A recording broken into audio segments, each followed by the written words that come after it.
Hi, I'm Judy Schambach at the McConnell Public Safety Transportation Operations Center, and we're in our 6th operation period of Snowstorm Jonas. Wanted to give you a few safety tips this evening. It's getting pretty cold out, going to be below freezing, and if you can look down here, you can see some dry areas on the walkway, and then you can see some shaded areas. Our concern here is that those shaded areas overnight hours are going to turn into ice.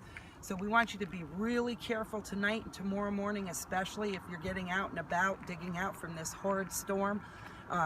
Maybe use what we call the penguin walk. You got your cell phone, find a pocket to put it in. You want your hands free, and then you want your feet about shoulder width apart, and you just want to take small steps. This balances you evenly, and your hands are free. And this way, if you happen to fall, you know, you could land on your hands. Hopefully you won't, but if you start walking along here really fast, you could hit one of those slick spots of ice and go flying, and we don't want that to happen. We want everybody to be safe and get through the evening and the night, and even through Monday night and Tuesday morning safely. Thank you so much. Stay safe.